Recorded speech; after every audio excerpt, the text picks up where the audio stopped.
कहाँ लग रहे हो, तू मत बोले। भैया ने कही कृष्ण अब मैं बोलने के लिए विचार करके रखूं तो भी नहीं बोल पाऊंगी। अपने बालक से तो व्यक्ति कुछ भी कह लेता है, दूसरे के बालक से व्यक्ति क्या कहेगा। हाँ, खूब आनंद करना, मंगल करना, प्रसन्न रहना, बस मेरा यही आशीर्वाद है।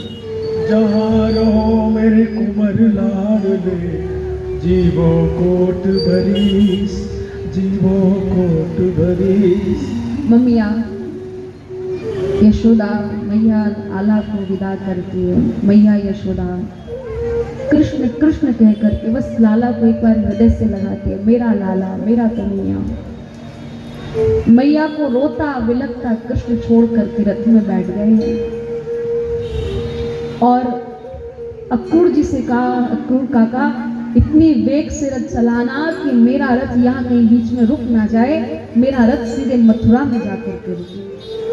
क्योंकि जानते अगर रथ बीच में रुक गया तो मेरी मैया तरसेगी, मेरी मैया दुखी होगी, और जब माँ दुखी होती है तो बच्चे तक वो पुकार पहुंचती है, और माँ के लिए मुझे यहाँ से लौट के भी जाना पड़ सकता है। अक्रूर जी ने उतना वेग से रथ हाँका, महाराज कुछ ही समय में वृंदावन से मथुरा पहुंचे। प्रभु ने कोवलिया पीड़ हाथी चांडूर मुष्टिका का मंजन किया, धोबी का उद्धार किया, दर्जी के ऊपर कृपा की, कंस आदि राक्षसों का उद्धार किया, अपने माता पिता को बंदी गृह से मुक्त किया।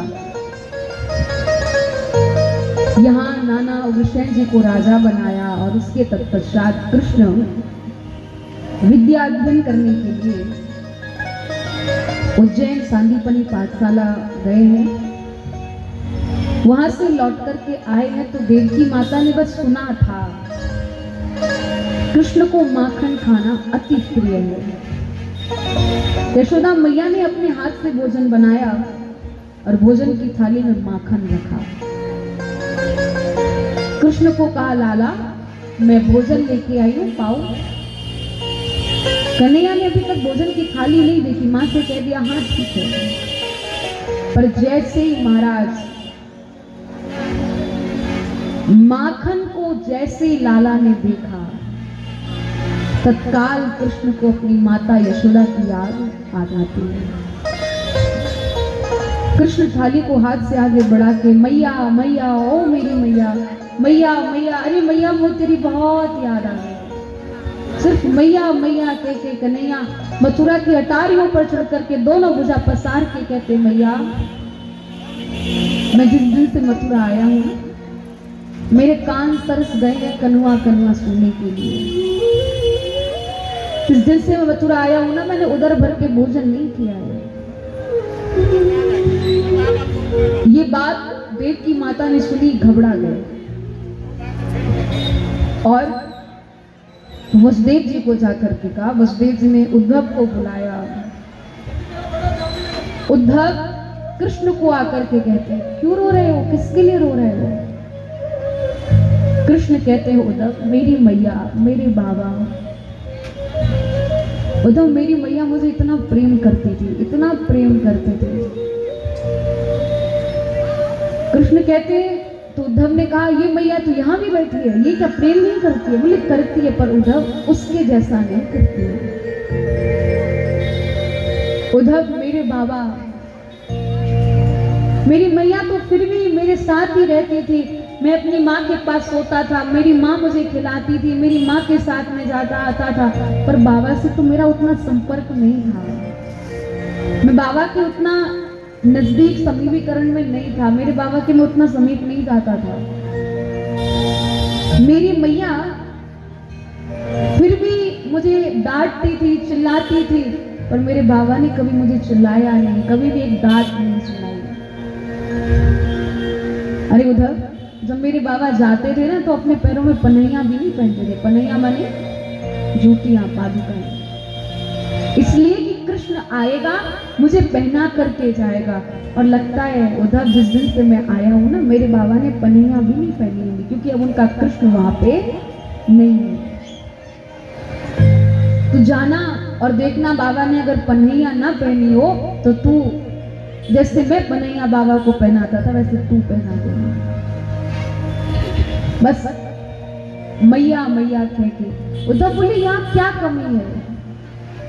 कृष्ण कहते तेरे मथुरा के सुख नंद भवन के सुख के आगे फीके पड़ गए हैं। देवकी माता का प्रेम, वसुदेव बाबा का प्रेम, नंद बाबा यशोदा मैया के सामने कुछ भी नहीं है। अरे उद्धव, दूसरे के बालक से भला कोई इतना प्रेम करेगा? जितना प्रेम उन्होंने मुझसे किया है ना, उतना तो मुझसे किसी ने भी नहीं किया। उधर जिस दिन से तेरे मथुरा में आया हूं ना, मैंने उधर भर के भोजन तक नहीं किया, क्योंकि कोई मुझे प्रेम से, लाड से गोद में बिठा करके अपने हाथ से खिलाने वाला नहीं है। और ये वास्तविकता है। जैसे एक माँ अपने बच्चे को लाड से, प्रेम से खिला सकती है, पिला सकती है, स्नेह दे सकती है ना, वैसा कोई और नहीं दे सकता। कृष्ण अपनी माँ को याद करते, बस अपनी माँ को स्नेह देके कहते भैया बस एक बार आके ना अपने हाथ से कुछ खिला दो, बस एक बार आके ना अपने हृदय से मुझे लगा ली, क्योंकि मैं जिस दिन से आया हूँ ना, मैंने कभी स्नेह, वो ममत्व, वो प्रेम पाया ही नहीं। कन्हैया कहते उद्धव मेरी मैया को जाके कह देना कि मेरे को यहाँ बहुत दुख है, मेरे को यहाँ बहुत कष्ट है। उधो मैया को सुनियो कि तेरो श्याम दुख पावे, मैया को बतैयो कि तेरो श्याम दुख पावे, मैया को सुनियो। उधर कोई माखन खिलाने वाला नहीं है। मेरी मैया जब देखती थी ना ठंड ज्यादा है, तो मेरी मैया को रोज स्नान भी नहीं कराती थी, केवल उठाया माखन रोटी खिला के बस अपने साड़ी के वस्त्र को थोड़ा सा गीला करके गर्म पानी से मेरे मुख को पोंछ दिया, मेरे हाथों को पोंछ दिया, बोले लाला स्नान हो गया, अब तू आराम से बैठ। अरे उधर कोई ना मुख धोवे ताते जल, अचरा पोंछ नवावे, कोई न मुख धोवे ताते जल, अचरा पोंछ नहावे। कोई न मुख धोवे ताते जल, अचरा पोंछ नवावे, कोई न मुख धोवे ताते जल, अचरा पोंछ नहावे। माखन रोटी कोई न देवे, माखन रोटी कोई न देवे, कनुआ कहे कहे कोई न बुलावे, मैया को बतैयो कि तेरो श्याम दुख पावे, मैया को बतैयो मेरी मैया को बतैयो, मेरे बाबा को बतैयो। कृष्ण इतना कहते कहते गला अवरुद्ध कर लेते, कुछ बोलने की क्षमता ही नहीं है। उधर बस जाके इतना सा कह देना कि मैं उनको बहुत याद करता हूँ।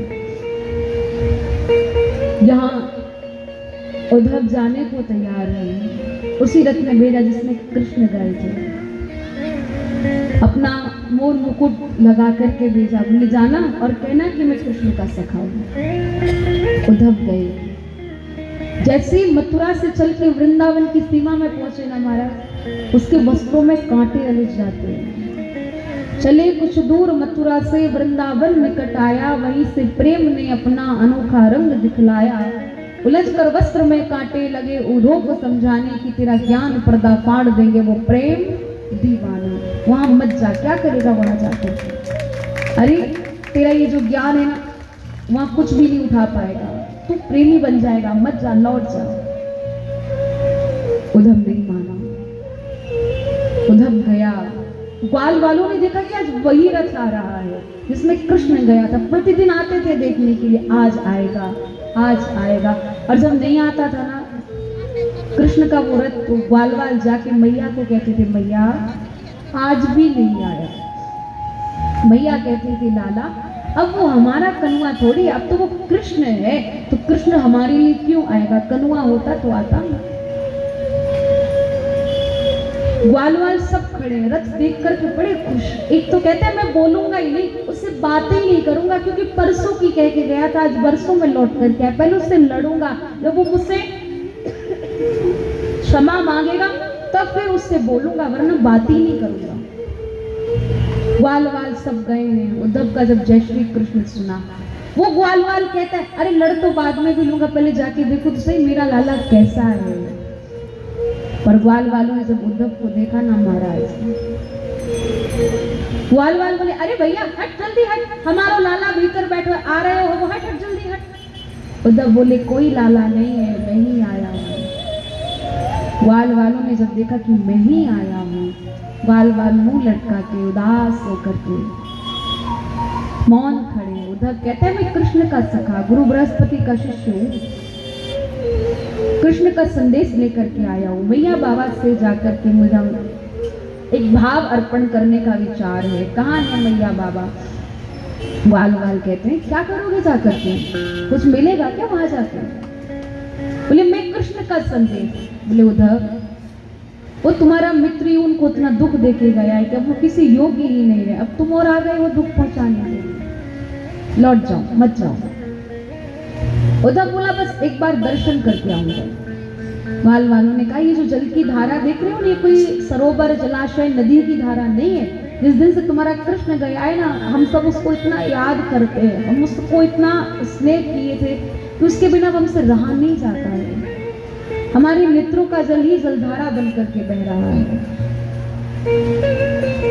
कन्हैया इतना छलिया था कि हमसे इतना प्रेम करके गया, पर अब वो निर्मोही हो गया है, अब उसे हमारी याद नहीं आती है।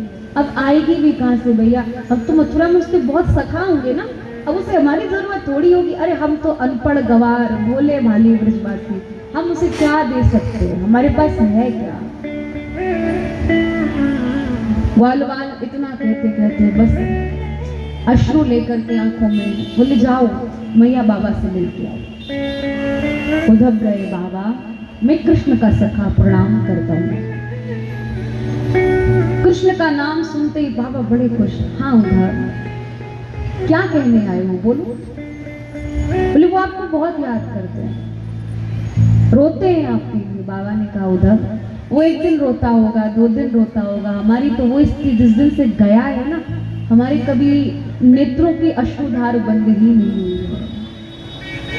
या तो भगवान किसी को संतान ना दे, और देता है तो वो उसको दूर ना करे, क्योंकि जब संतान छोड़ करके जाती है तो माता पिता का हृदय टूट जाता है, और ये वास्तविकता है। नंद बाबा ने कहा उधर एक क्षण एक पल उसकी याद के बिना नहीं जाता है हमारा। हम ये भूल गए थे कि वो हमारा बेटा नहीं है, अब पता चल रहा है कि वो वसुदेव का बेटा है, पर हम फिर भी नहीं कहेंगे कि उसका कभी अनित हो, वो हमेशा हित में रहे, वो आनंद करे, वो मंगल करे, हम तो यही आशीर्वाद देंगे। पर इतना जरूर कह देना कि वो भगवान है, भगवान सब कुछ कर सकता है। बस एक बार वो भगवान बनने के बाद में कभी माता पिता बन करके देखे, तब उसे पता चलेगा कि जब एक बच्चा छोड़ करके जाता है तो उसका दुख, उसका कष्ट, उसका वो भाव, उसकी वो पीड़ा क्या होती है। मैया से जाकर के मिलने का भाव रखता है, मैया की वेदना, मैया की स्थिति तो मैं आपको क्या बताऊं। नंद बाबा ने अक्रूर को कहा था कि जिस दिन से वो कृष्ण गया है ना, ये पागल हो गई है, बावली हो गई, और वास्तविकता थी कि मैया पागल ही हो गई है। पिता फिर भी अपने आप को संभालता है सज्जनों, पर माँ जब बच्चे से दूर होती है तो माँ से नहीं संभाला जाता है। यशोदा हर घर में पागलों की तरह जाती है, मेरा लाला तेरे घर में क्या, मेरा लाला तेरे घर में क्या, एक बार भेज देना, अरे दे देना मेरा लाला, अब चोरी करने नहीं आएगा तेरे घर में, अब मट्टी फोड़ने नहीं आएगा तेरे घर में, तेरा जो नुकसान हुआ हो ना मैं ब्याज पे तुझे दे दूंगी, बस मेरे लाला को दे दे। अरे उधर उसकी स्थिति तो क्या कहूं। अरे जितनी देर वो अचेत अवस्था में होती है ना, बस उतनी देर विश्राम है उसका, उसके बाद फिर कृष्ण को ढूंढना प्रारंभ कर देती है। सिर्फ इतना ही सुनते हैं अक्रूर, जाके कहते मैया, ओ मैया। मैया ने कहा अरे उद्धव जोर से मत बोल, मेरा लाला अभी अभी सोया है, जग जाएगा। उद्धव बोले मैया वो तो मथुरा में, यहाँ थोड़ी है। मैया बोली अभी अभी मैंने सुलाया है, मेरे पास है मेरा कन्हैया, मेरे पास है मेरा लाला। उद्धव को दिखाने के लिए प्रभु ने लीला करी। प्रभु नहीं थे वृंदावन मैया के पास, पर फिर भी प्रभु माँ की बात रखने के लिए मथुरा से गरुड़ पे विराजमान होकर के आते हैं और उद्धव को वो स्वरूप दर्शन कराते कि मैं अपनी मैया से दूर नहीं। कन्हैया माँ के पास आके सो रहे हैं। उद्धव ने जब ये दृश्य देखा ना तो उद्धव का ज्ञान बहने लगा, क्योंकि प्रेम के आगे ज्ञान महत्वता नहीं रखता है। होगा कोई बहुत बड़ा ज्ञानी, एकदम मर्म के प्रकांड विद्वान, पर जब प्रेमी के सामने जाता है ना उसकी स्थिति बिल्कुल विपरीत हो जाती है। वही उद्धव का हो रहा है। उद्धव राधा रानी के दर्शन की इच्छा रखता है, गया है दर्शन करने। तो गोपियां चर्चा कर रही हैं, आज कृष्ण हमारे स्वप्न में आए, आज कृष्ण हमारे स्वप्न में आए। एक कहती है राधा रानी क्या आपके स्वप्न में कभी कन्हैया नहीं आते? राधा रानी कहती जिस दिन से वो गया है ना मुझे नींद ही नहीं आई है। सपने कहाँ से आए? स्वप्ने पश्यन्ति या कांतम धन्यास्ता सतियोषिता अस्माकम तो गते कांते गता निद्राभि वैरिणी। मेरी तो नींद ही वैरी हो गई, आती नहीं है। उद्धव से नहीं रहा गया। उद्धव कहता है राधा रानी मैं आपको प्रणाम करता हूँ। राधा रानी ने कहा उद्धव आओ आओ विराजो विराजो विराजो। उद्धव बैठ गए। रोज की भांति सब चर्चाएं चल रही थी, पर उद्धव आ गए तो गोपियां मौन हो गई। उद्धव कहते मैं कृष्ण का सखा एक संदेश लेकर के आया हूँ, वो आपको बहुत याद करते हैं। गोपियां कहती कोई नई बात नहीं है, जो कोई छोड़ करके जाता है ना वो एक बार तो कह ही देता है कि हम उसको बहुत प्रेम करते हैं, हम उसको बहुत याद करते हैं, और वो हमको याद भला करेगा क्यों? उद्धव उसके पास अब याद करने के लिए रहा क्या है? अरे अब कौन कहेगा उसको राधा कृष्ण, वो तो कुब्जा कृष्ण हो गया है। कोई बात नहीं उद्धव, हम यही बोलेंगे कि हमने उसको बहुत दुख दिया था, हमने उसके लिए कुछ किया ही नहीं था, जो किए हैं उसके पास वो है। इतने में उद्धव कहता है जैसे तुम अपना कृष्ण कृष्ण कहते हो, परम ब्रह्म परमात्मा निराकार निर्गुण है, उसे भूल जाओ, वो लीला करने के लिए आया है। गोपियां कहती अच्छा तू कहता है उसका मुख नहीं था? बोले नहीं था। गोपियां बोलिए तुम्हारा माखन किसने खाया? तूने खाया था क्या? तू कहता है उसके हाथ नहीं थे, हमारी मटकियां किसने फोड़ी? तू कहता है उसके पैर नहीं थे, तुम्हारा यहाँ गैया किसने चराई? हमारे यहाँ आकर के उसने लीलाएं कैसे की? अरे इसमें तेरे जो विचार है ना ये हमको समझ में नहीं आ रहा। उद्धव का ज्ञान और जाने लगा। गोपियां कहती है तो हमें ज्ञान देने आया, तेरे ज्ञान को हम रखे कहाँ? उद्धव कृष्ण तन कृष्ण मन कृष्ण ही हमारे धन, आठों याम उद्धव हमें कृष्ण ही से काम है। अरे उद्धव व्यक्ति के पास एक ही मन होता है, उस मन में जब कृष्ण विराजा है तो तेरे ज्ञान को हम कहाँ बिठाएंगे? अरे उद्धव मन ना भय 10-20, एक हतो सो गयो श्याम संग को अब राधे ही। अब हमारे मन में कोई ज्यादा स्थान भी नहीं है और हमारे अंदर इतनी भावना भी नहीं है कि कोई और हमारे मन में आके विराजे। जो हुआ ठीक हुआ, जैसा हुआ ठीक हुआ, वो बस खुश रहे, बस हम इतना ही कहेंगे। उद्धव कहता है बस वो आपको बहुत याद करते हैं। गोपियों ने एक बहुत सुंदर बात कही, उद्धव ये वृंदावन है, यहाँ ज्ञानी नहीं, यहाँ प्रेमी पागल बावले रहते हैं, पर किसी से अगर एक बार प्रेम कर लेना तो फिर उसको कभी भूलते नहीं है, चाहे वो तेरा कृष्ण हो चाहे वो कोई और हो। अरे उद्धव एक बार अयोध्या, 2 बार द्वारिका, 3 बार जाके त्रिवेणी में नहाओगे, 4 बार चित्रकूट, 9 बार नासिक में, बार जाके बद्रीनाथ घूम आओगे, कोटि बार काशी, केदारनाथ, रामेश्वरम, गया, जगन्नाथ आदि चाहे जहां जाओगे, होते हैं प्रत्यक्ष दर्शन श्याम श्यामा के, होते हैं यहाँ प्रत्यक्ष दर्शन श्याम श्यामा के। उद्धव वृंदावन जैसा आनंद नहीं पाओगे। ये वही वृंदावन है, यहाँ देवगण आने को तरसते, पर तेरे कृष्ण को शायद ये कोई साधारण लगा होगा इसलिए छोड़ करके चला गया, पर वो नहीं है ना, उसकी बातें उसकी यादें हमारे पास है, उसी से जी लेंगे। उद्धव ने सुना, उद्धव की स्थिति कैसी हो गई आप लोग जानते हैं? उद्धव कहता है अब हम ज्यादा कृष्ण चर्चा ना करें तो ठीक रहेगा। राधा रानी कहती क्या रहे हो? उद्धव कहता है मैं जानता हूं आपको छोड़ करके चलेंगे, उन्होंने गलत किया, उनको नहीं जाना था, इतने भोले भाले ब्रजवासियों को छोड़ करके चला गया। गोपियां बोली तेरी स्थिति कैसी होगी उद्धव? तू हमें ज्ञान देने आया था तो स्वयं प्रेमी बन गया है। यही संतों ने अपना एक भाव अर्पण किया है, क्या? ऊधो सुधो है गयो सुन गोपिन के बोल, ऊधो सुधो है गयो सुन गोपिन के बोल, ज्ञान बजाई डिम डिमी तो प्रेम बजायो।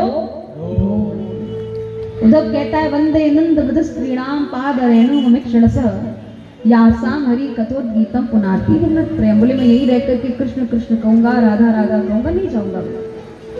राधा रानी ने आदेश किया, उद्धव गए हैं, कृष्ण को जाकर बहुत अपशब्द कहते हैं, अरे छलिया अनिष्ठुर, उनको छोड़ करके आ गया। कृष्ण ने कहा नेत्र बंद करो। प्रभु ने पूरे ब्रजमंडल का दर्शन कराया। यहाँ जरासंध ने 17 बार मथुरा के ऊपर चढ़ाई की, 18वीं बार ब्राह्मणों को अनुष्ठान में बिठाया। प्रभु ब्राह्मणों की रक्षा के लिए रणभूमि को छोड़कर के समुद्र के मध्य गए और द्वारिका जाकर के प्रभु ने समुद्र के मध्य बनाई है। प्रभु द्वारिका में विराजे हुए हैं और सुखदेव भगवान कहते हैं राजसी भीष्म को नाम विदर्भादे पतिर महांतस्य पंचाभवन पुत्रा कन्या का चावरानना। कुंडलपुर के एक राजा है जिनका नाम है भीष्मक, जिनके 5 पुत्र हैं। एक पुत्र का नाम रुक्मी, एक कन्या जिसका नाम रुक्मणी। रुक्मी ने अपनी बहन रुक्मणी का विवाह शिशुपाल के साथ निश्चित किया था, परंतु माता रुक्मणी चाहती थी कि मेरा विवाह हो तो द्वारिकाधीश के साथ। अपनी भाभी के सहयोग से प्रभु तक पत्र पहुंचवाती है। माता रुक्मणी कात्यायनी मैया के मंदिर में पूजन के लिए गए हैं। प्रभु आते हैं, मंदिर में गए हैं और माता रुक्मणी ने पूजन के तत्पश्चात प्रभु को जयमाला पहनाई और जयमाला पहनाने के बाद मेरे नारायण मेरे द्वारिकाधीश माता रुक्मणी को लेकर के रथ में बिठाते हैं और वहां से द्वारिका के लिए प्रस्थान कर जाते हैं। बोले द्वारिकाधीश भगवान की, रुक्मणी रमण भगवान की। हम लोग भी विवाह उत्सव की ओर चलेंगे, ठाकुर जी के सुंदर विवाह उत्सव का आनंद लेंगे। और उससे पहले एक सूचना आपको कुछ बतानी है तो वो भी बता देते हैं, फिर मनीष भैया आप लोग कुछ बताएंगे तो फिर आप वो भी सुन लीजिएगा। पहले थोड़ा सा हम बोल देते हैं। कल कथा का विश्राम दिवस है, कल हम और आप लोग मिलकर के सुखदेव भगवान की विदाई करेंगे और भागवत भगवान का आप सबको यहाँ से खजाना भी मिलेगा, ठीक है ना? तो खूब अधिक से अधिक संख्या में आइएगा, सुखदेव भगवान की विदाई करिएगा और भागवत भगवान का खजाना भी लीजिएगा। और जिन लोगों ने 6 दिन तक किसी कारणवश कथा नहीं सुनी, अगर वो कल की कथा सुनेंगे तो उन्हें 7 दिन की कथा सुनने का पुण्य फल प्राप्त होगा। आप लोग खूब प्रेम भाव से आइएगा, भागवत भगवान की सुंदर पावन प्रेम भरी गाथा को श्रवण करके प्रभु की कृपा प्राप्त कीजिएगा। और अभी चलते हैं भगवान के विवाह की, और उससे पहले मनीष भैया क्या कह रहे हैं वो सुन लेते हैं, फिर आगे चलेंगे। जय श्री कृष्ण, राधे राधे।